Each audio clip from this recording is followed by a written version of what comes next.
الله عليه وسلم وخصوصا لمؤلف الكتاب ومعلمنا ومشايخنا وأمهاتنا وآبائنا وللمسلمين والمسلمات شيء للهم الفاتحة. أعوذ بالله من الشيطان الرجيم. بسم الله الرحمن الرحيم. الحمد لله رب العالمين الرحمن الرحيم مالك يوم الدين إياك نعبد وإياك نستعين اهدنا الصراط المستقيم صراط الذين أنعمت عليهم غير المغضوب عليهم ولا الضالين آمين. Bismillahirrahmanirrahim. Alhamdulillah rabbil alamin wassalatu wassalamu ala asyrafil anbiya'i wal mursalin sayyidina Muhammad wa ala alihi wa sahbihi ajma'in. Allahumma salli ala sayyidina Muhammadin al-fatih lima ughliq wal khatim lima sabaqa nasiril haqqi bil haqq wal hadi ila siratikal mustaqim wa ala alihi haqqa qadrihi wa miqdaril azim. Subhana rabbika rabbil izzati amma yasifun wa salamun alal mursalin walhamdulillahi rabbil alamin.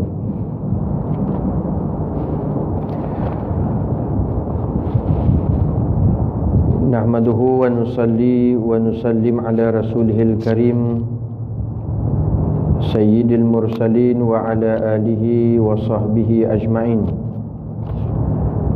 Nawaina ta'nu wa ta'lim wa tazakku wa tazkir wa naf'a wal intifa' wal ifada wal istifadah wal hasa ala tamassuki bi kitabillahil aziz wa sunnati rasuli wa du'a ilal huda wa dalalatil alal khair ibtigha'a wajhillahi ta'ala wa radai wa qurbihi wa thawabihi subhanahu wa ta'ala.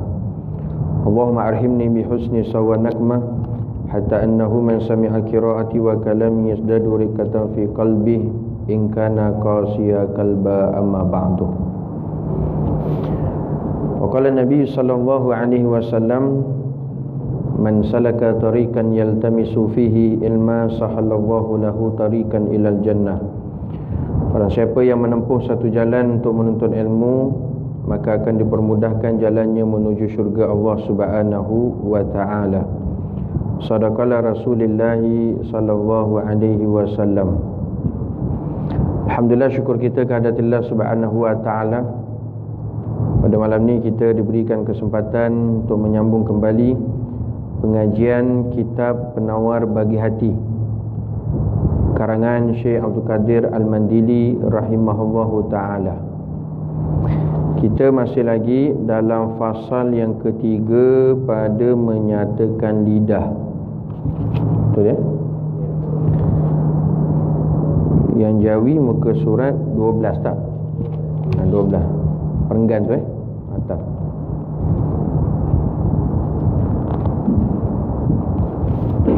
Kita ambil bahagian yang keempat tu. Dan seperti berbantah sampai situ.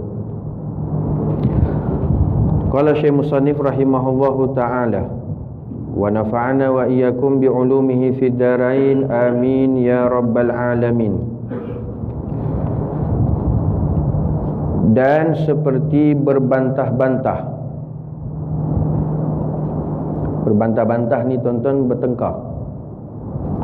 Bertengkar. Bergaduh. Argue. Dan berkata-kata pada barang yang tiada memberi faedah. Bercakap ataupun berkata-kata sesuatu yang tak ada manfaat. Yang tidak ada manfaat. Jadi dalam fasal yang ketiga ini tentang lidah, maka perkara yang keempat sebagai ingatan, kata musannif rahimahullahu ta'ala, iaitu berbantah-bantah, bertengkar. Bantah bertengkar ni guna lidah. Mana ada orang bertengkar bantah guna mata? Dia guna lidah. Begitu juga bercakap dengan perkara yang tidak memberi faedah, yang tidak ada manfaat. Sabda Nabi sallallahu alaihi wasallam, min husni islamil mar'ah min husni islamil mar'i tarkuhu ma la ya'ni. Tuan-tuan boleh terus baris tu, bukan la yu'ni la ya'ni. Itu ada depan tak? Boleh tak? Ada yang kitab mungkin yang baris atas betul. Ma la ya'ni. Mungkin ada setengah kitab tu la yu'ni. Kata Nabi SAW, min husnil islamil mar'i tarkuhu ma la ya'ni. Artinya, setengah daripada keelokan Islam seorang itu meninggalkan ia akan barang yang tiada memberi manfaat akan dia pada dunia atau akhirat. Maka ini ingatan baginda Rasulullah sallallahu alaihi wasallam, yang mana hadis ini daripada Sayyiduna Abu Hurairah radhiyallahu taala anhu. Kata Nabi sallallahu alaihi wasallam, sebaik-baik satu orang Islam itu, maka dia meninggalkan sesuatu yang tidak memberi manfaat kepadanya, termasuklah bertengkar ataupun suka berbantah, dan juga bercakap sesuatu yang tidak ada faedah ataupun manfaat.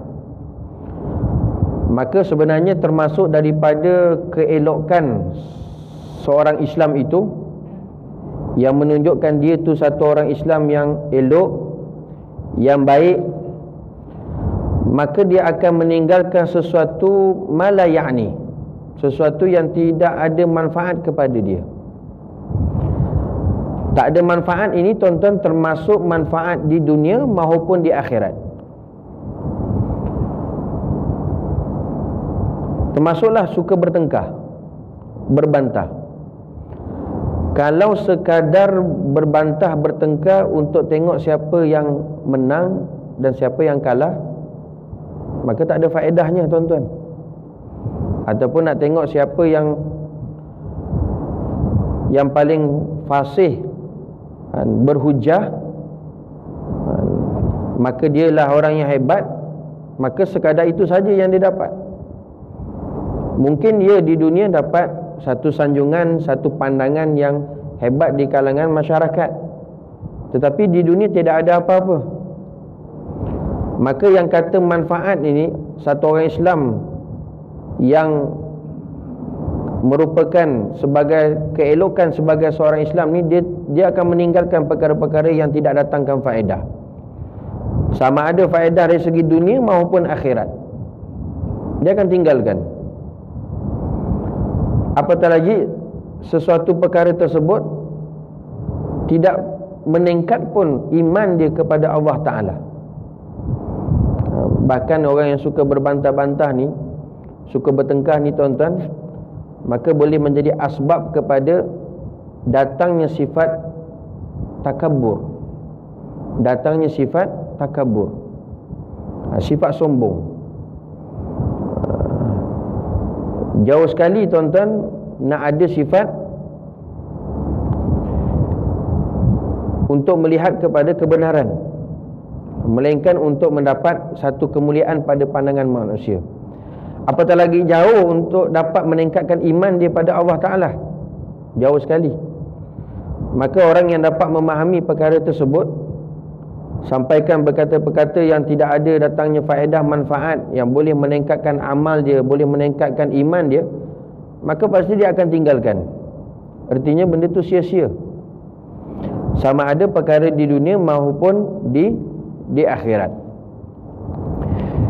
Dan seperti mengadu-ngadu, dan juga, tuan-tuan, perkara yang perlu diingatkan, kata musannif rahimahullahu ta'ala, termasuk juga yang perlu kita jaga lidah ini dalam urusan orang yang suka mengadu domba. Mengadu-ngadu ni, kita punya bahasa disebut sebagai menghasut. Menghasut, bahasa Arabnya disebut sebagai namimah. mengadu domba ataupun menghasut ataupun namimah. Maka ini pun kena jaga. Kerana pernah satu ketika Nabi Sulaiman alaihi salam, Nabi Sulaiman bin Daud alaihi salam, dia pernah berkata, iyyaka wan namimah. Nabi Sulaiman pernah menyatakan iyyaka wan namimah, jauhkan kamu daripada menghasut, tinggalkan daripada suka menghasut, mengadu domba. Fa innaha ahadun minas saif, kerana mengadu domba ini ataupun menghasut, dia salah satu daripada saif. Saif ni pedang. Dia merupakan daripada pedang.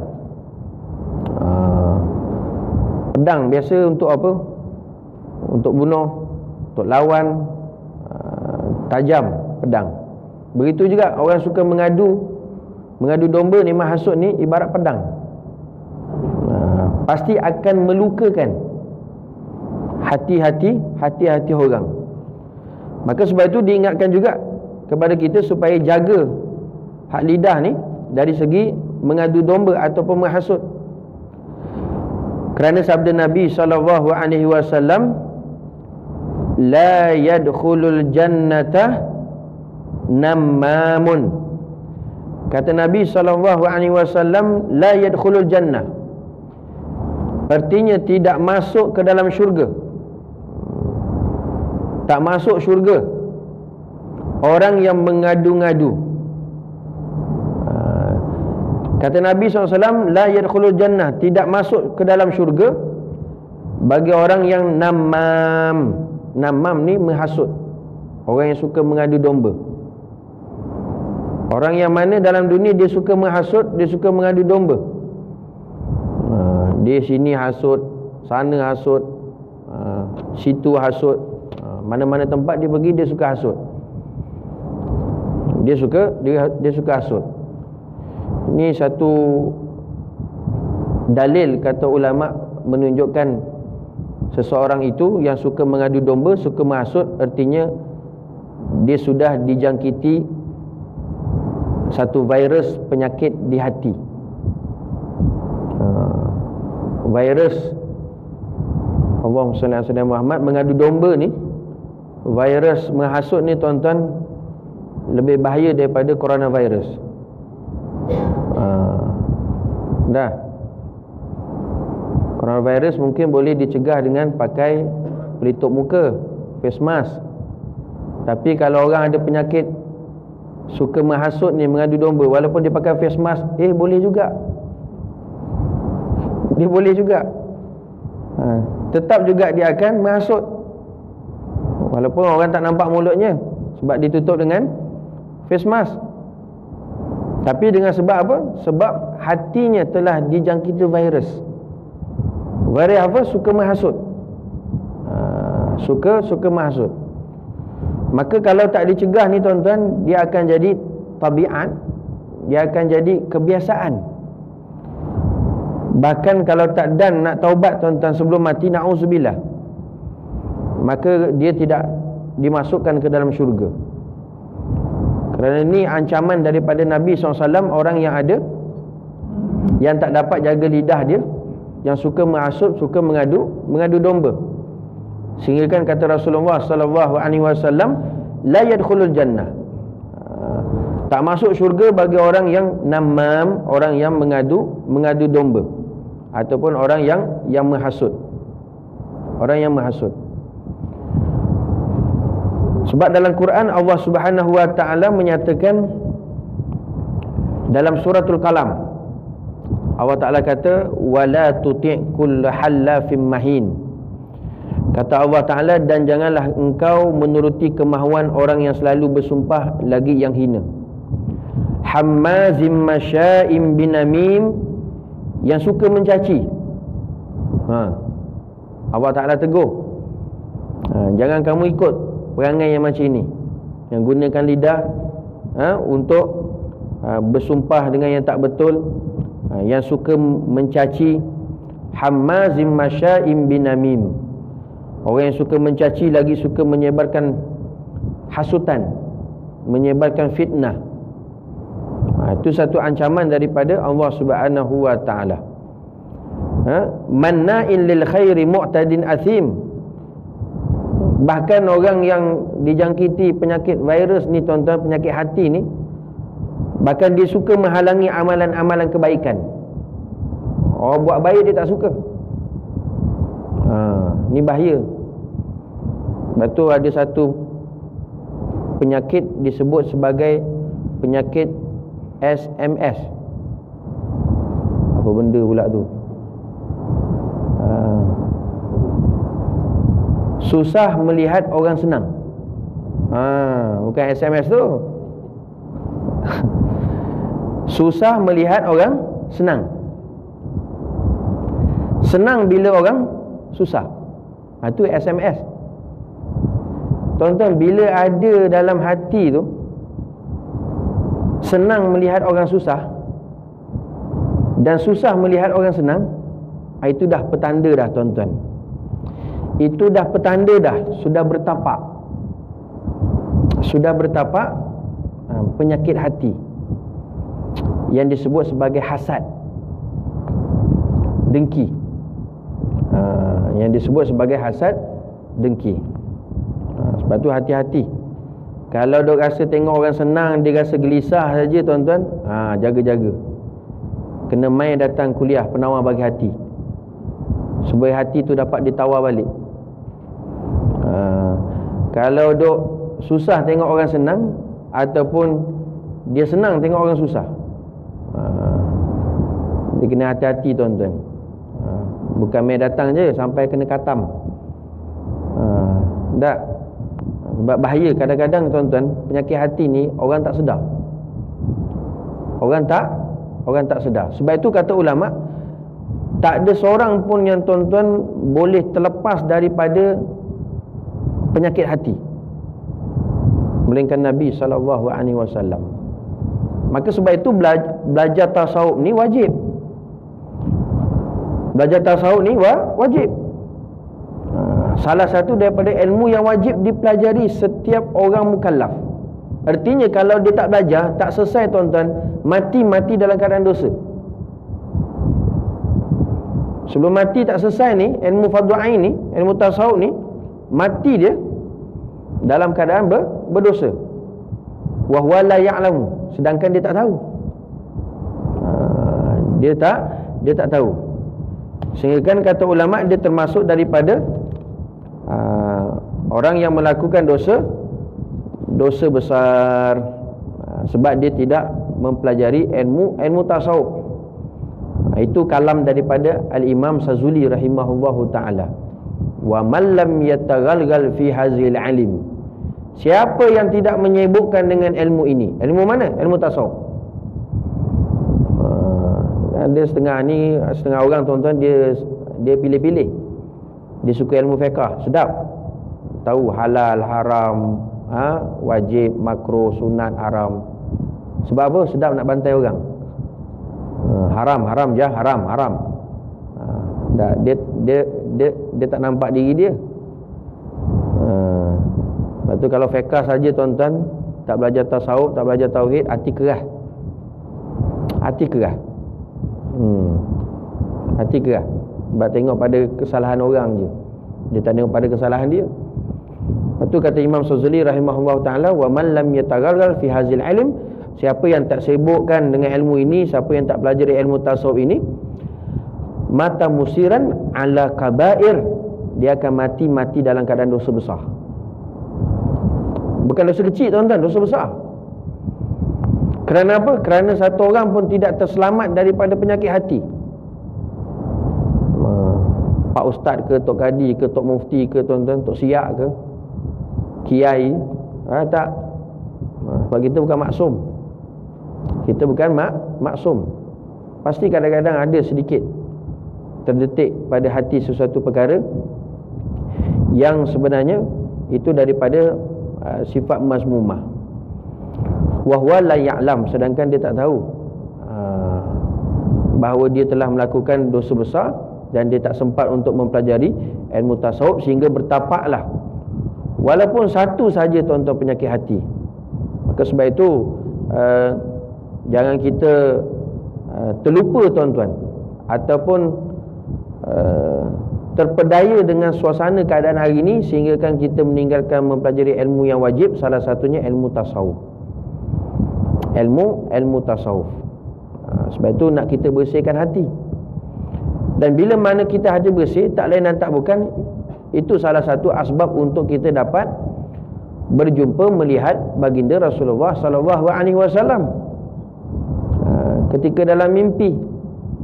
Maka untuk dapat melihat baginda Rasulullah sallallahu alaihi wasallam ini, tak lain dan tak bukan apabila hatinya bersih. Hatinya bersih. Satu orang tuan-tuan, dia nak tengok wajah dia jelas, terang, dapat tengok wajah dia, mesti cermin yang dia tengok tu, cermin tu bersih. Mesti bersih, tak kotor, tak berdebu. Kalau debu tuan-tuan, habis diri dia pun tak nampak. Begitu juga macam mana kita tak dapat jumpa Nabi, melihat Nabi dalam mimpi. Sebab itulah gambarannya, seperti mana hati ni mesti seperti cermin. Seperti cermin. Maka jauh sekali apabila kita tidak dapat menjaga hati sehingga terjangkitnya penyakit hati, maka jauhlah tuan-tuan untuk kita dapat melihat, bermimpi, melihat baginda Rasulullah sallallahu alaihi wasallam. Muslimin hadirin yang dirahmati Allah, menceritakan dia oleh Al-Bukhari dan Muslim daripada Huzaifah radhiyallahu taala anhu, dan sungguhnya telah ittifaq ulama atas bahawasanya, dan sungguhnya telah ittifaq maknanya sepakat, sepakat ulama atas bahawasanya mengadu-ngadu itu ataupun menghasut itu dosa besar. Ulama sepakat tuan-tuan, ittifaq ulama, orang yang suka menghasut ni, suka mengadu domba, dosa besar, kabair, bukan dosa kecil. Allah, macam mana tuan-tuan? Sedar tak sedar rupanya buat dosa besar. Sedar tak sedar buat dosa besar.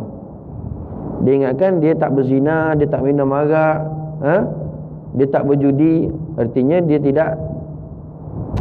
boleh lepas daripada dosa besar. Tetapi seharian dia, kalau dia tidak menjaga lidah dia daripada suka menghasut, mengadu domba, artinya dia bergelumang sebenarnya dalam dosa besar, dalam dosa besar. Nauzubillah.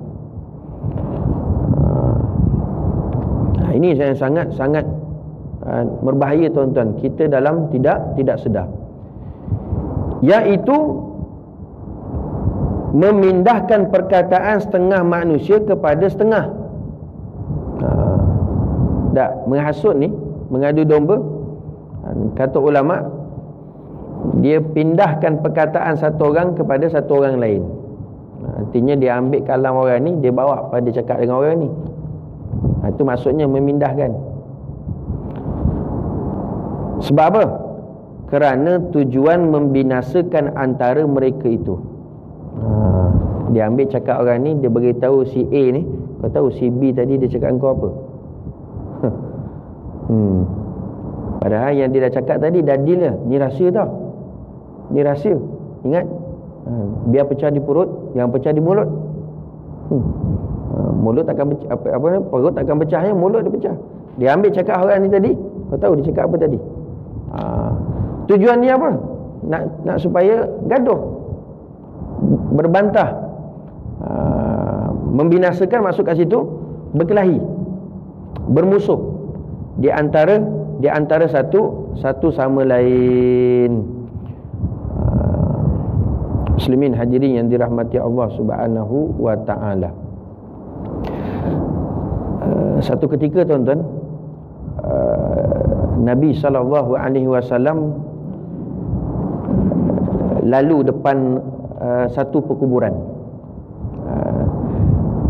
Dalam riwayat kata Sayyidina Abbas radhiyallahu anhuma, marra Rasulullah sallallahu alaihi wasallam ala qabrain. Satu hari Nabi sallallahu alaihi wasallam lalu di satu perkuburan, maka Nabi lalu tu betul-betul di hadapan dua kubur. Faqala, lalu Nabi SAW menyatakan, innahuma la yu'azzabani. Nabi lalu dua kubur tersebut, Nabi kata sesungguhnya dua kubur ni sedang diazab oleh Allah Subhanahu wa taala. Sedang diazab. Ini satu kelebihan baginda Rasulullah SAW, nampak. Baginda nampak. Lalu kat kubur tu. Sebab tu tuan-tuan, bagus kita ni kalau dapat nak balik rumah ni, ataupun rumah tu dekat dengan kubur. Dekat dengan kubur. Sebab bagus tengok kubur ni. Tak lain dan tak bukan, kata Nabi apa? Dok ingatkan mati tu maka memutuskan lazat. Memutuskan lazat. Lazat apa? Cinta suka pada dunia. Paling tidak pun satu hari duk ulang alik daripada rumah tu, lalu je kubur nampak, ingat mati. Lalu je kubur, ingat akhirat. Tak ada dan tuan-tuan nak rasa nak buat maksiat ke dosa ke, sebab tengok kubur. Tapi orang Melayu memang tak suka kubur. Dan pantang tengok lalu. Kalau lalu tu pun tuan-tuan mata tengok sana. Bawa kereta tu, kubur sini, tengok sana. Awak takut ke? Sisir makat bawah 4 tak? Dia punya takutnya.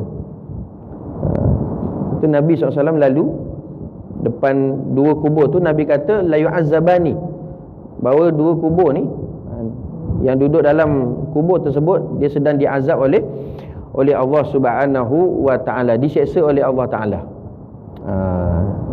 Dia bagi ingat. Yalah, bila kita lalu depan kubur tuan-tuan, kita akan bagi salam tak? Bagi salam lah. Bagi salam pun takut. Bagi salam lah. Paling tidak pun, assalamualaikum ya ahlal kubur wal muslimina wal muslimat. Bagi salam, bagi kita ingat, Allah, inilah tempat yang kita akan singgah nanti, inilah tempat yang kita akan datang nanti. Suka tak suka macam mana sekalipun, inilah tempatnya. Ini tempat dia. Bagus. Cuma tinggal lagi orang Arab ni tuan-tuan, kubur dia tak macam kubur kita. Arab kubur ni dia tak takut pun. Tak takut. Tu orang Arab banyak rumahnya atas kubur. Budak-budak main bola atas kubur. Kita ada tuan-tuan? Tak ada tuan-tuan, tak ada. Takut, seram. Tak. Maka bila Nabi SAW lalu pada dua kubur, Nabi kata la yu'azzabani, bahawa kedua orang tersebut yang dalam kubur itu sedang diseksa oleh Allah Subhanahu wa taala. Lalu kata Nabi SAW, wa ma yu'azzabani fi kabir. Hak yang kena seksa dua-dua ni bukan satu perkara yang besar tuan-tuan. Satu perkara yang besar. Bukanlah satu perkara yang besar. Benda-benda yang simple je, kecil je. Antaranya apa? Yang pertama kata Nabi SAW, fakana la yastatiru min bauli. Yang pertama, dengan sebab apa dia kena seksa? Sebab bahawa yang pertama, dia dulu atas dunia dia tidak tutup aurat ketika mana buang air kecil. Di mana buang air kecil tu dia tak tutup aurat. Tak tutup aurat. Kita hak macam mana sekalipun, qada hajat pun kena tutup aurat. Jangan apa nama? Free hair lain. Jangan free je gitu. Tutup aurat. Tutup aurat. Hatta walaupun berseorangan sekalipun, walaupun dalam bilik. Sebab malaikat nampak tak? Nampak. Sebab tu jangan sampai suka-suka untuk mendedah aurat. Apatah lagi di halayak ramai.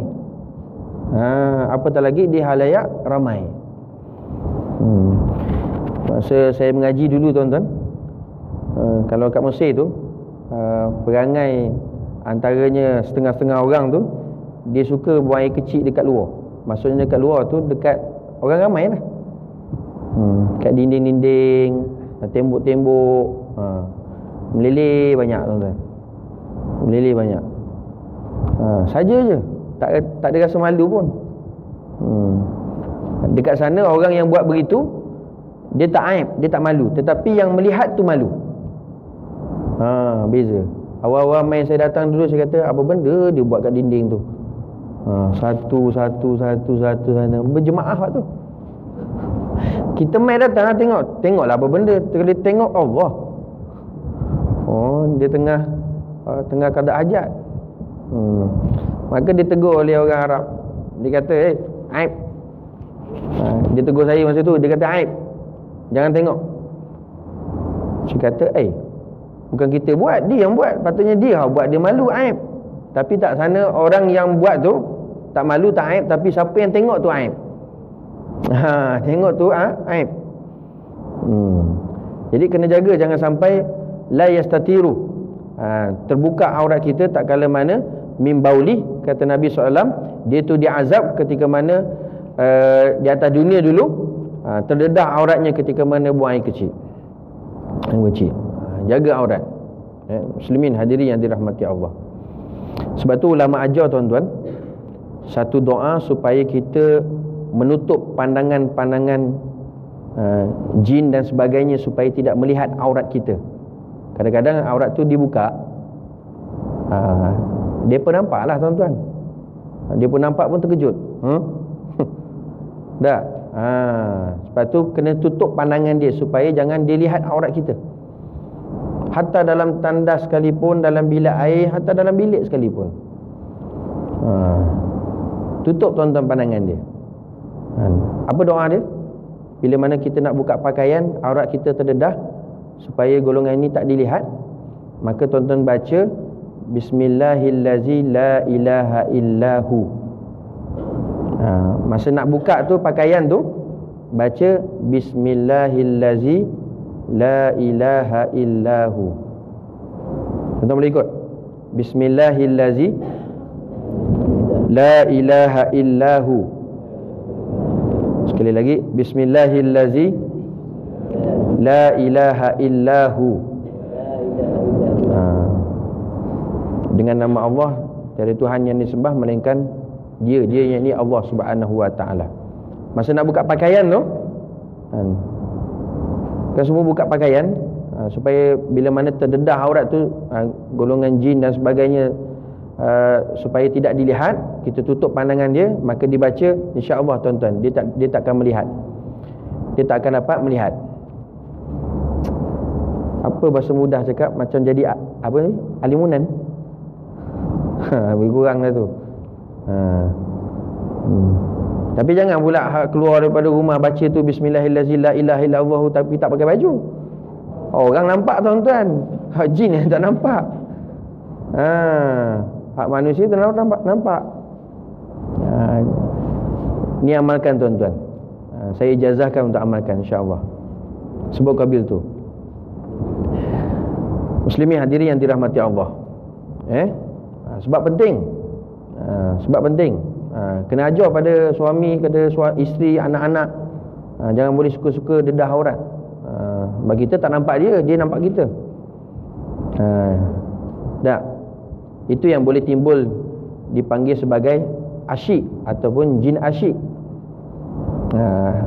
Dia suka pada kita. Sebab kita suka-suka dedah aurat. Muslimin hadirin yang dirahmati Allah. Jadi Nabi kata yang dua yang kena azab tadi bukan masalah yang besar, kecil je. Satu, tak tutup aurat ketika mana buaya kecil.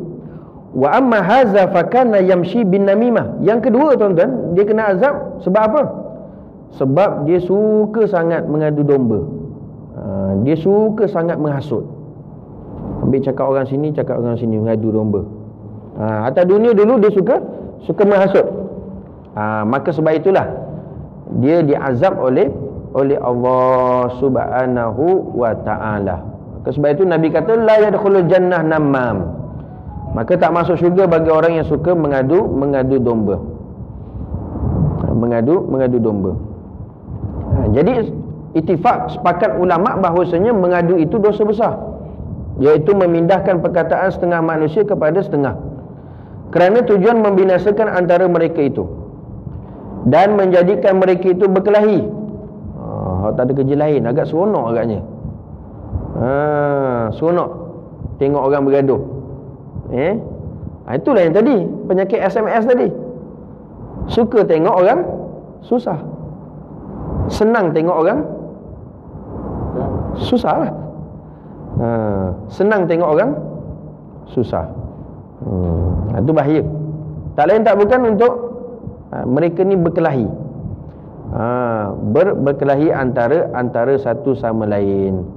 Tuan-tuan, Nabi dok ingatkan dalam satu riwayat, sejahat-jahat manusia adalah orang yang suka menghasut, orang yang suka mengadu domba. Sejahat-jahat manusia, kata Nabi SAW, syirarul ibadillah, sejahat-jahat hamba Allah, kata Nabi SAW, al-masya'uni bin namimah, dia suka dok mengadu domba, suka menghasut. Kita jangan termasuk daripada orang yang Allahu Akbar, termasuk hamba ataupun golongan yang sejahat-jahat manusia, sejahat-jahat hamba Allah Subhanahu wa ta'ala. Sedangkan kita nak menjadi sebaik-baik manusia. Sebaik-baik manusia itu siapa? Man yanfa'un nas, dia bagi manfaat kepada manusia yang lain. Artinya dia sebarkan kebaikan, bukan keburukan. Khairun nas man yanfa'un nas, sebaik-baik manusia itu, kata Nabi, orang dia bagi manfaat kepada manusia yang lain. Dia bagi manusia yang lain. Tapi sebaliknya, seburuk-buruk manusia, dia suka memburukkan orang lain. Dia suka menghasut, mengadu domba kepada orang lain, sehingga kan menyebabkan kawan-kawan, sahabat handai dan sebagainya hilang kasih sayang antara satu sama lain, sebabkan bergaduh dengan sebab hasad ataupun mengadu domba, menghasut antara satu sama lain. Adapun memindahkan perkataan kerana nasihat bagi mereka yang dipindahkan perkataan kepadanya, maka wajib ia tiada masuk ia di dalam mengadu-ngadu yang dilarang. Adapun dia hok cakap pada orang ni tadi, dia pergi kepada orang B, dia bagi tahu juga, tetapi sebagai nasihat, sebagai bukan untuk mencari balah, mencari pergaduhan, berkelahi antara satu sama lain. Maka tak lain dan tak bukan untuk kebaikan, dia beri nasihat. Dia tak cakap apa pun, dia cuma cakap, dia cakap kau ni baik. Tak. Maka tak lain dan tak bukan, itu tidak termasuk daripada menghasut ataupun mengadu domba yang dilarang. Itu tidak termasuk, tuan-tuan. Tidak termasuk. Akhirat nanti, tuan-tuan, orang yang suka menghasut ni, orang yang suka menghasut di sisi Allah Ta'ala ni, dia ni ada dua muka, dua wajah. Macam kuih talam dua muka kuih, tak apa, makanlah kuih talam dua muka. Jangan kita jadi talam dua muka, sudahlah. Jangan jadi talam dua muka lah. Sebab seburuk-buruk manusia nanti pada hari kiamat, kata Nabi SAW, di sisi Allah Ta'ala, seorang tu dia ada mempunyai dua muka. Disebut zal wajhaini, mempunyai dua wajah. Mempunyai dua wajah. Kerana apa? Kerana dalam satu golongan muka dia macam ni, wajah dia macam ni. Pergi pula satu golongan, wajah dia macam ni, muka dia macam tu. Dia berbeza-beza antara satu sama lain. Maka mainlah datang akhirat nanti bertemu dengan Allah Subhanahu Wa Taala dengan mempunyai zal wajhain, yang mempunyai dua wajah. Artinya bila menyatakan bahawa akhirat nanti dia bertemu dengan Allah Ta'ala mempunyai dua wajah, itulah digambarkan seburuk-buruk ataupun sejahat-jahat hamba Allah Subhanahu wa taala di atas dunia, kerana dia suka menghasut. Dia suka menghasut. Allahumma salli ala sayyidina Muhammad.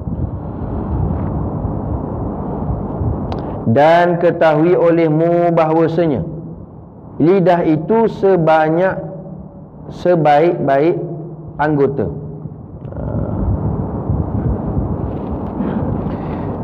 Dan ketahui olehmu. Jadi kata musannif rahimahullah taala, ini ambil penting, kena tahu bahawasanya lidah itu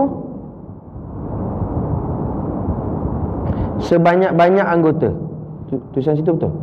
Betul Kadang ada yang jatuh tuan-tuan. Sebanyak-banyak anggota dan sebesar-besarnya anggota daripada kejahatan. Banyak-banyak anggota tuan-tuan, hak lidah lah. Lidah lah yang paling berbahaya sekali, yang merupakan sebesar-besar, sebanyak-banyak anggota yang boleh mendorong, mendatangkan kepada kejahatan. Lidah.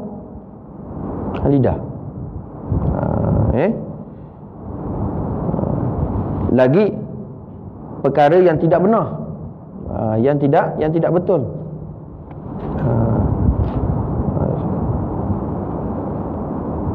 Maka lazimkanlah olehmu akan memeliharanya.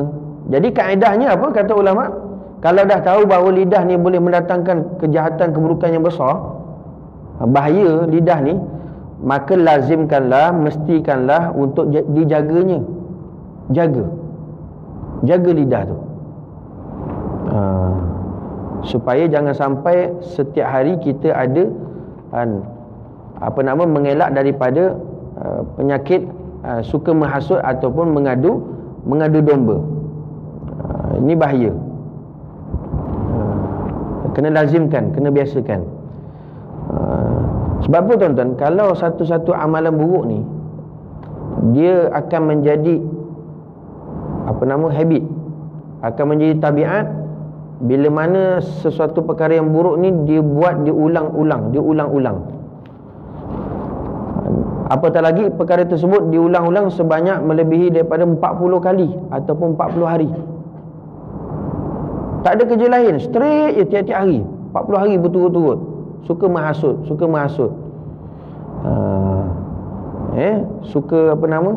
membawang. Suka membawang. Mengunyit lain. Membawang. Suka membawang, suka menghasut. Straight. Kalau dia buat tu berulang-ulang tuan-tuan, cukup 40 hari dia akan jadi darah daging. Lepas daripada 40 hari tu, kalau esoknya dia tak cerita buruk orang, dia tak cerita hasut orang, rasa tak sempurna hidup. Dia macam je. Ada macam benda yang tak lengkap lah. Saya lupa nak cerita pasal buruk orang, lupa nak hasut orang. Dia jadi habit dah. Sebab tu bahaya. Hati-hati. Mana-mana perkara sekalipun, kalau dia berturut-turut tuan-tuan, selama 40 hari dia boleh jadi darah daging. Arba'ina yauman, selama 40 hari. Begitu juga mana yang baik, dia buat berturut-turut selama 40 hari pun sama juga, dia akan jadi darah daging. Sebab tu biar kita nak jadi darah daging, benda tu yang benda yang baik. Benda yang baik. Maka bahaya. Maka lazimlah kena jaga, hati-hati. Dan tiada menolong akan dikau atas sejahtera daripada kebinasaannya, melainkan mengasingkan diri daripada manusia. Kaedahnya tuan-tuan, rasa memang susah, maka kurangkan sosial. Kurangkan sosial artinya kurangkan bergaul. Sebab dia kalau bergaul je sebut je. Dia kalau bercakap je ada sampai, ada je cerita. Iya. Ada je tuan-tuan. Maka kata ulama, macam mana hak tegah? Kurangkan campur kawan, sebab dia tak boleh nak jaga. Cuma tinggal lagi ada orang pula dia macam lah, sorang-sorang je hari ni, tak apa lah. Sebab dia kalau berkawan, dia akan menghasut, dia akan mengadu domba. Maka sebab itu kata Syekh Musannif rahimahullahu ta'ala, maka antara salah satu kaedahnya apa? Mengasingkan diri daripada manusia. Lebih salim, lebih selamat, lebih terjaga. Tapi masalahnya sekarang mulut pula tak jaga. Mulut jaga, lidah jaga, tangan pula tak jaga. Oh ya Allah. Apa nama? Key warrior. Keyboard warrior. Oi, laju je. Tek. Nampak?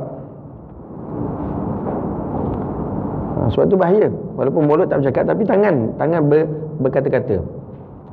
Wa tukallimuna aydihim, kata Allah Taala, akhirat nanti mulut mereka semua mereka dikunci oleh Allah Taala. Tapi hak yang berkata-kata apa? Wa tukallimuna aydihim, tangan-tangan ni mereka akan berkata-kata. Maka setengah ulama menyatakan tak payah nak tunggu akhirat, akhir zaman ni mulut diam je, tapi tangan berkata-kata. Buat dosa juga. Walaupun dia taib, ya. Kawan dia hantar, kenapa fulan macam ni? Ya, memang macam itu. Dia menambah lagi, ya, dia taib je. Sekali tuan-tuan dapat. Allahu Akbar. Betapa canggihnya hari ni seseorang tu nak dapat dosa. Patutnya makin canggih kita tuan-tuan untuk dapat pahala zaman canggih. Guna smartphone tak tu? Guna smartphone. Tapi walaupun smartphone, tapi bila tak dapat jaga ni tuan-tuan, habis amal pun tak smart.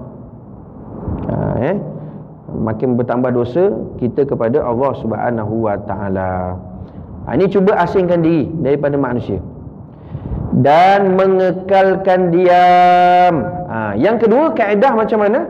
Kalau susah nak jaga selalu duk hasut orang, ngadu domba. Yang pertama, duk asingkan daripada orang lain. Yang kedua, kekalkan diam. Artinya cuba banyakkan diam. Boleh bergaul apa semua, tapi banyakkan diam. Masalah juga, lain macam je diam pula hari ni. Diam pun salah. Tak apa, kalau saya cakap nanti banyak dosa pula. Betul, saya diam. Banyakkan diam. Melainkan pada ketika berhajat kepada berkata-kata. Kalau nak cakap, ada keperluan. Orang tanya, maka barulah jawab. Orang tak tanya, maka tak payah jawab. Maka bila ada hajat saja boleh tuan-tuan untuk dia berkata-kata. Seperti belajar. Belajar kan kadang nak kena tanya tak soalan. Bercakap lah, boleh lah. Takkan soal pun tak boleh tuan-tuan. Nak soal. Soalan ni penting, hak tanya ni penting. Dia sebagai miftah, anak kunci ilmu. As-soal miftahul alim. Soal ini anak kunci ilmu. Jangan diam je. Sebab tu bolehlah, ada keperluan, ada hajat. Itu pernah satu ketika seorang tok guru kan, lepas habis ngajar je, ramai semua pakat tanya tak? Pakat tanya. Tiba anak murid seorang ni memang senyap je tuan-tuan, memang tak pernah tanya pun. Satu hari tok guru ni offer, kamu ni senyap je kenapa? Tanyalah kalau nak tanya. Yang ni semua tanya nampak. Dia memang tak tanya, dia memang diam je. Maka tok guru pun offer tanya. Tanyalah kalau nak tanya. Ada soalan ke? Ada. Tanya apa dia? Dia tanya apa? Tok guru nak tanya satu soalan. Bila boleh kita berbuka puasa? Lah, soalan simple yang mudah. Soalannya simple, mudah tak? Senang. Bila boleh buka puasa? Lah, tok guru tanya tu je soalannya. Senang kan? Tu je tok guru. Jawabnya bila matahari terbenam, maka bolehlah buka puasa. Maka dia tanya lagi, habis tok guru kalau matahari tak terbenam? Lepas tu tok guru tu kata apa? Lebih baik kamu diamlah. Lebih baik kamu diam. Memang patut pun kamu diam. Tak. Tanya matahari tak terbenam macam mana. Lepas tu patutlah memang diamlah bagus. Janganlah tanya. Biar tanya tu ada faedah lah, ada manfaat, sama ada pada diri sendiri ataupun pada audien, pada orang yang lain kan. Tapi jangan tanya untuk menguji. Itu satu dosa tu. Maka itu satu keperluan hajat. Maka boleh berkata-kata seperti belajar dan mengajar. Mengajar, menyampaikan, guna lidah lah, cakap lah. Takkan saya senyap je tadi, pada tadi senyap je. Kenapa Ustaz? Diam itu lebih baik. Tak, kena cakap, kena sampaikan. Itu hajat, itu keperluan boleh. Dan memberi nasihat pun sama juga. Apatah lagi orang minta nasihat, maka bagi, sampaikan. Bersembah oleh Mu'az bin Jabal radhiyallahu taala anhu, hai Rasulullah, berpesan olehmu akan daku. Maka mengeluarkan oleh Rasulullah sallallahu alaihi wasallam akan lidahnya yang maha mulia. Muslimin hadirin yang dirahmati Allah Subhanahu wa taala. Maka satu ketika disebutkan dalam riwayat, Mu'az bin Jabal radhiyallahu ta'ala anhu, dia tanya kepada Nabi SAW. Artinya dia minta nasihat, dia minta pesanan, nasihat kepada baginda Rasulullah sallallahu alaihi wasallam. Ya Rasulullah, aku minta nasihat. Mintalah bagi nasihat, pesan-pesan yang baik-baik, mudah-mudahan jadi bekalan, menjadi ingatan sepanjang dalam hidup. Maka bila Mu'az bin Jabal radhiyallahu ta'ala anhu minta kepada Rasulullah sallallahu alaihi wasallam supaya diberikan pesanan, ingatan, nasihat, maka kata Nabi sallallahu alaihi wasallam, Nabi mengeluarkan lidahnya yang mulia. Bila Mu'az bin Jabal minta nasihat, tiba-tiba Mu'az bin Jabal tengok Nabi keluarkan lidahnya Nabi SAW. Nabi keluarkan lidahnya Nabi sallallahu alaihi wasallam, dan bersabda ia, tahan olehmu atas engkau akan ini. Nabi keluarkan lidah Nabi. Nabi kata, wahai Mu'az, ni, jaga ni. Nabi tunjuk ini, iaitu lidah. Nabi kata, wahai Mu'az, tahan olehmu akan akan ini, yang ini lidah. Kena jaga-jaga, artinya kena pelihara.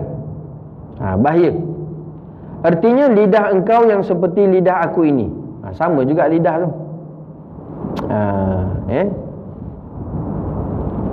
Sebab lidah ni tuan-tuan, ataupun percakapan yang tak dapat dijaga, dia boleh melukai hati seseorang. Sebab tu dia sebut sebagai as-saif, sebagai pedang. Bahkan lebih tajam daripada pedang. Bahkan lebih tajam daripada pedang. Lepas tu Nabi kata, Nabi keluarkan lidah Nabi. Nabi kata, wahai Mu'az, tahan ni. Kamu, artinya kamu jaga lidah ni. Kamu jaga lidah ni. Hendaklah engkau tahan akan dia daripada berkata-kata dengan perkataan yang dilarang. Kamu jaga, tahan lidah ni supaya jangan cakap benda yang tidak faedah. Apatah lagi bercakap perkara yang diharamkan oleh Allah Subhanahu wa taala, termasuklah memaki, termasuklah mencerca, termasuklah berbohong, termasuklah khianat. Apa jua sekalipun daripada lidah tersebut. Ini pesanan Nabi sallallahu alaihi wasallam. Pesanan Nabi SAW. Jadi kalau orang minta nasihat, memang perlu nasihat, boleh tuan-tuan, keluarkan lidah. Kau nampak lidah ni, jaga ni. Inilah yang boleh menyebabkan perkelahian, pergaduhan antara satu sama lain. Dan adalah Sayyidina Abu Bakar As-Siddiq radhiyallahu ta'ala anhu memegang ia akan lidahnya. Nabi SAW, Sayyidina Abu Bakar radhiyallahu ta'ala anhu memegang ia akan lidahnya dan berkata, ia inilah yang mendatangkan akan daku pada segala tempat kebinasaan. Sayyidina Abu Bakar sendiri dia pegang lidah dia, dia kata sebenarnya duk ingatkan atas diri dia. Inilah lidah ni kalau tak jaga, maka boleh mendatangkan kebinasaan, iaitu mendatangkan dosa. Mendatangkan dosa, bukan pahala, menyebabkan akibatnya akhirnya nanti dimasukkan ke dalam ke dalam neraka oleh Allah Subhanahu wa taala. Artinya tuan-tuan, kita ni boleh nasihat diri kita sendiri. Kadang-kadang kita kena pujuk diri kita. Bila nak berubah, takkan asyik nak buat benda jahat, benda yang buruk, yang boleh mendatangkan kebinasaan dan sebagainya. Sayyidina Abu Bakar sendiri pegang lidah sendiri, dia bagi tahu, inilah kalau tak jaga lidah ni, maka boleh mengakibatkan kebinasaan. Berkata oleh syair, syair ni seorang penyair, dia kata apa? Luka dengan sebab lembing sembuh dengan mudah, tetapi tiada sembuh yang dilukakan lidah. Seorang penyair dia kata apa? Kalau satu luka tu dengan sebab pedang ke, lembing ke, pisau ke, dia boleh sembuh, insya-Allah sembuh. Luka tadi yang kena pedang ke lembing tu, insya-Allah dia boleh sembuh. Tapi tuan-tuan, kalau luka tu dengan sebab lidah, sukar untuk sembuh, bahkan mungkin tak sembuh. Itu yang istilah disebut apa? Luka berdarah kembali. Artinya tak sembuh lah, boleh darah kembali. Luka berdarah kembali. Sebab tu bahaya. Seorang penyair menyatakan sedemikian. Dan hendaklah engkau ingat akan bahawasanya perkataan yang baik itu mendatangkan petunjuk, iaitu hidayah bagi segala anggota. Maka kata Syekh Musannif rahimahullahu ta'ala lagi, perkataan yang baik ni, dia boleh memberikan, mendatangkan kebaikan, hidayah bagi segala anggota, tuan-tuan. Mana fungsinya besarnya lidah ni. Sampai Nabi SAW menyatakan, man kana yu'minuna billahi wal yawmil akhir falyakul khairan aw liyasmut. Siapa yang benar-benar beriman pada Allah dan hari akhirat, maka cakaplah yang baik-baik. Maka cakap baik ni, tuan-tuan, dia memberi kesan kepada anggota-anggota yang lain. Sebagai generator, tuan-tuan. Sebagai generator. Kalau kita menyampaikan cakap yang baik ni, insya-Allah dia ada, istilahnya orang kata, aura dia. Aura positifnya akan merangsang target orang dapat buat benda yang baik. Tapi kalau tak jaga lidah, cakap benda yang buruk, dia mendatang aura yang negatif juga. Yang negatif. Itu bahaya. Itu bahaya. Bahkan menyebabkan lidah tak dapat jaga, menyebabkan cakap yang baik yang tidak berfaedah, yang buruk, sehingga kan anggota lain pun, tuan-tuan, akan turut juga sama. Akan juga turut sama. Sebab, tuan-tuan, apa yang terpancur daripada lidah itu sebenarnya menggambarkan apa yang ada dalam hati. Apa yang ada dalam hati. Dan apa yang buruk yang keluar daripada lidah, itu sebenarnya yang itu juga menunjukkan hatinya buruk. Bahkan lidah ni kalau dia tidak menjaganya, tuan-tuan, perkara yang baik, sehingga kan kesan hitamnya hati seseorang itu, menambahkan keras hati seseorang itu. Kerana al-lisan yusaidu qalba. Lisan ni dia bantu hati. Kalau lisan tu hak baik, baiklah hati. Kalau lisan tu buruk, buruklah hati. Gambaran dia. Gambaran perkara tersebut. Sebab tu dengan lidah tu, dengan cakap benda yang baik, maka dia datangkan kebaikan kepada segala anggota yang lain. Dan perkataan yang jahat itu mensebabkan akan jahat segala anggota lain. Maka dengan sebab lidah yang tak dapat dijaga tersebut, maka menyebabkan anggota lain pun akan tak dapat mendatangkan kebaikan. Muslimin hadirin yang dirahmati Allah Ta'ala, baru-baru ni, tuan-tuan, ada satu statement. Dia kata apa? Tuan-tuan, jangan terlalu memuji Nabi SAW. Lain macam je. Kerana, tuan-tuan, kalau banyak memuji Nabi SAW, artinya tuan-tuan puja Nabi. Bila hak puja Nabi, syirik. La haula wala quwata illa billah. Bahaya tu. Itu satu kalam, satu perkataan yang sangat jahat. Kan? Maka sebab itulah kurangnya selawat. Kurangnya selawat. Maka dia sudah memahami kesalahan yang batil dan mengeluarkan perkataan yang tak baik, yang jahat. Kan? Maka tak boleh selawat pada Nabi, memuji Nabi berlebih-lebihan, kerana nanti dianggap sebagai puja Nabi, seperti mana golongan Nasrani, sehingga menganggapkan bahawa Nabi itu Tuhan, maka menyebabkan syirik. Benda ini tak akan berlaku, tuan-tuan. Tak akan terjadi. Dan tidak termasuk macam-macam sekalipun satu orang dia memuji Nabi, banyaknya selawat ke atas Nabi, artinya dia memuliakan Nabi, tidak akan sampai kepada syirik kepada Allah Ta'ala. Tidak akan sampai dia menjadikan Nabi itu sebagai Tuhan. Tak.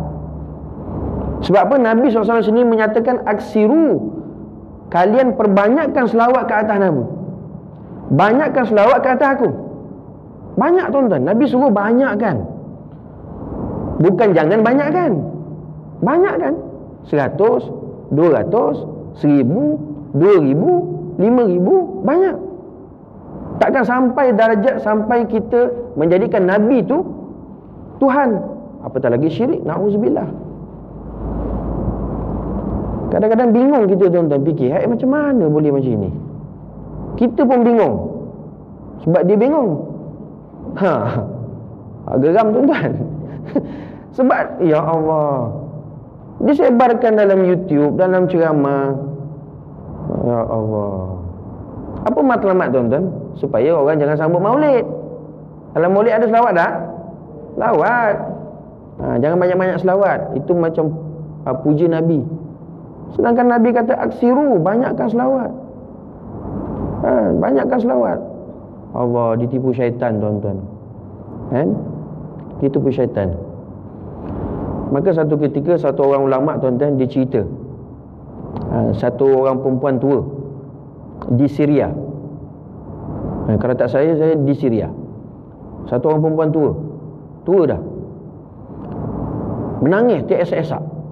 Menangis. Macam menangis seperti mana kematian anak. Terkejut juga orang alim ni. Tok Syekh ni terkejut tengok, apa pasal makcik tua ni menangis macam orang, macam hilang anak. Maka pun dia kata, makcik nak tanya ni, kenapa duk menangis macam ini sangat? Dia kata apa?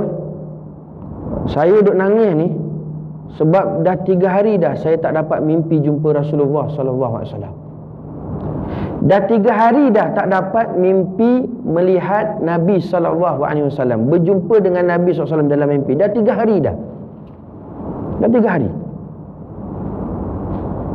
Maka orang alim ni pun tanya, maknanya makcik tiap-tiap malam, tiap-tiap hari makcik dapat mimpi jumpa Nabi SAW? Ya. Sejak daripada aku balik. Allahu Akbar. Sejak daripada aku balik sampailah aku tua, tak pernah setiap malam melainkan aku dapat mimpi jumpa Nabi SAW.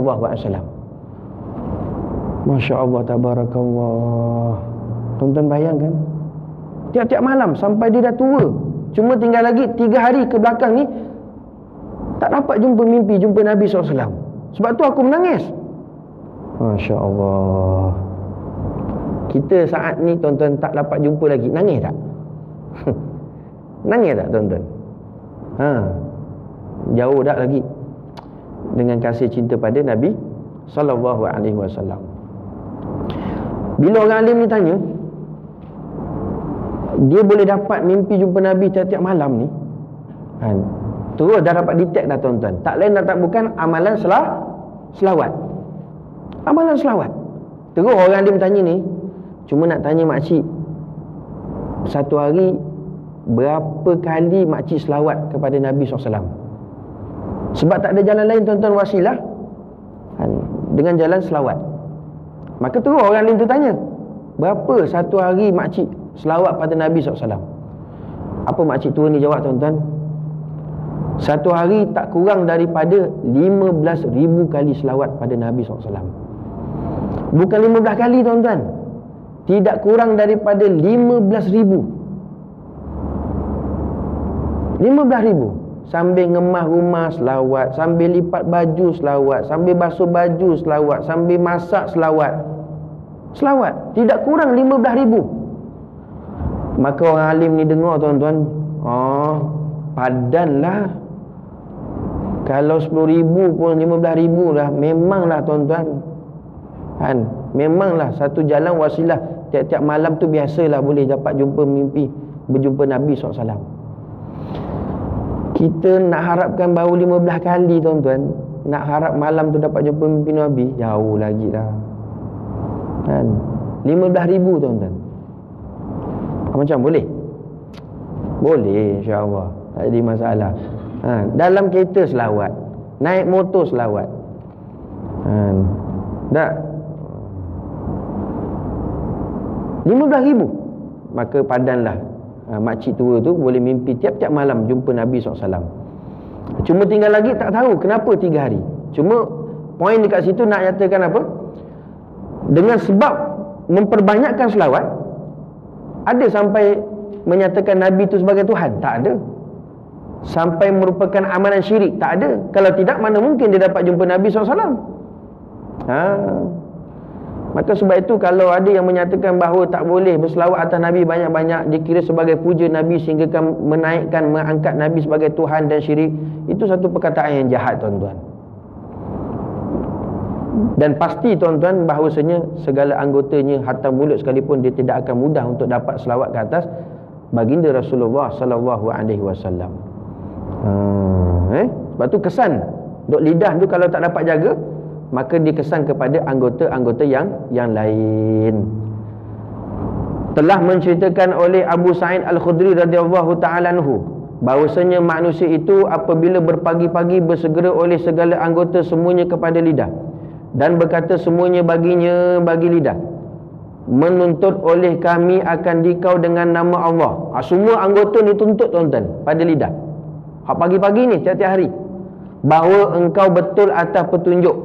Mudah-mudahan hak lidah, hak kaki sebut, telinga sebut, mata sebut, lidah, engkau lah harapan kami. Janganlah buat benda-benda yang tak baik, yang tak sepatutnya. Ini semua anggota. Kerana bahawasanya engkau, jika engkau lurus, nescaya kami lurus. Tu ibunya tuan-tuan.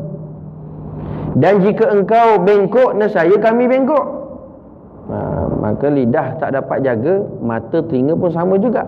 Tak dapat dijaga perkara yang baik. Dan berkata oleh Malik bin Dinar rahimahullahu ta'ala, apabila melihat engkau akan keras pada hati engkau, dan lemah pada badan engkau, dan tertegah pada rezeki engkau, maka ketahuilah olehmu bahawasanya engkau telah berkata-kata pada barang yang tiada manfaat akan dia. Salah satu menyebabkan sempit rezeki tuan-tuan, lidah tak dapat jaga. Salah satu sempit rezeki, cerita hal orang, cerita hal orang, cerita sibuk keluarga orang. Jangan stop. Tuan-tuan, kata ulama, jika seseorang itu dia sibuk cerita pasal hal seseorang, menunjukkan kehidupan seseorang itu kehidupan yang baik. Sebab tu tuan-tuan jangan risau. Duk orang cerita pasal kita, pasal keluarga kita, ngumpat, bawang, jangan risau. Itu menunjukkan, kata ulama, kehidupan kita kehidupan yang baik, kehidupan kita kehidupan yang bahagia, kehidupan kita kehidupan yang tenang, yang dikurniakan oleh Allah Subhanahu wa ta'ala. Jadi apa nak risau-risau sangat, pening-pening kepala? Kenapa je? Pening Ustaz, dia orang cerita pasal saya, ngumpat saya sana sini. Biar aja, tak apa. Itu menunjukkan ajar orang yang baik, ajar orang yang solehah. Tak payah. Dan mulut orang boleh tutup, tak boleh tutup tuan-tuan. Tak boleh tutup, biarkan. Nanti mati, tutup sendirilah, mulutnya tutup. Sebab tu ingat tuan-tuan, kata guru kami, tak usah duk fikir-fikir risau. Mati tak orang? Mati, semua orang akan mati. Tak hari ni, esok, tak esok lusa, tak lusa minggu depan. tak minggu depan, bulan depan. Kan? Dia duk cakap ni masa hidup dia, nanti mati, habislah. Habis cerita. Bahkan kalau tak dapat jaga ni tuan-tuan, mulut mendatangkan keburukan, sempit rezeki. Susah rezeki. Betul tuan-tuan. Kalau tuan-tuan perhatikan orang-orang yang jenis macam ni, na'udzubillah, memang kehidupan dia kehidupan yang bermasalah, dan rezekinya disempitkan oleh Allah Subhanahu wa taala. Na'udzubillah. Dan apa tuan-tuan? Dia kurang dapat buat amal soleh. Dia kurang. Baca Quran tak dapat, zikir tak dapat, selawat tak dapat, solat sunat duha tak dapat, bangun malam qiyamul lail tak dapat. Menyebabkan badan tu lemah. Dengan sebab apa? Dosa-dosa. Kerana dosa ni tuan-tuan, dia pemberat. Dosa dia pembeban. Na'udzubillah. Mudah-mudahan Allah Subhanahu wa taala selamatkan kita tuan-tuan daripada kejahatan lidah ini. Dan ketahui olehmu bahawasanya perkataan kau itu ada kalanya taat atau maksiat. Wallahu a'lam. Sampai situ dulu. Mudah-mudahan tuan-tuan kita dapat amal dan sampaikan serta bermanfaat, dan mudah-mudahan Allah Subhanahu wa taala pelihara kita daripada kejahatan yang paling banyak yang boleh mendatangkan kemudaratan dan keburukan, tak lain dan tak bukan lidah ini. Mudah-mudahan Allah Subhanahu wa taala pelihara kita daripada perkara-perkara yang tak baik dan sebagainya, dan menyebabkan kita terjerumus kepada dosa dan maksiat, dan mudah-mudahan Allah Ta'ala pelihara kita daripada api neraka Allah Subhanahu wa ta'ala. Mudah-mudahan insya-Allah panjang umur nanti kita jumpa pada pertemuan yang akan datang. Wallahu a'lam. Satu tinggal sikit lagi lah, tapi masa dah pukul 10.30 tuan-tuan. InsyaAllah kita sambung nanti pada pertemuan yang akan datang. Nanti kita masuk kepada perut. Nanti last nanti tuan-tuan saya bagi satu amalan, supaya macam mana hati kita ni tak mati. Ada amalan supaya hati ni kita sentiasa subur, hidup, tak mati. Nak tahu apa amalannya? Tunggu kuliah yang akan datang insya-Allah. Kita gazet dululah. Kalau tidak minggu depan dia tak main datang tuan-tuan. Insya-Allah. Mudah-mudahan bermanfaat. Panjang umur, kita jumpa nanti insya-Allah. Wallahu a'lam. A'udzubillahi minasyaitonirrajim. Bismillahirrahmanirrahim. Allahumma salli ala sayyidina Muhammadin al-Fatih lima uli wal khatim lima sabaq nasiril haqqi bil haqq wal hadi ila siratikal mustaqim wa ala ali haqqa qadrihi wa miqdaril azim. Allahumma arinal haqqa haqqan wa zidna tibaa wa arinal batila batilan wa zidna ijtinaba. Allahumma ja'al jam'ana hadza jam'an marhuma wa tafarruqana min ba'dihi tafarruqan ma'suma. Subhana rabbika rabbil izzati amma yasifun wa salamun alal mursalin walhamdulillahi rabbil alamin. Hadza wabillahi taufiq wal hidayah. Wassalamualaikum warahmatullahi wabarakatuh.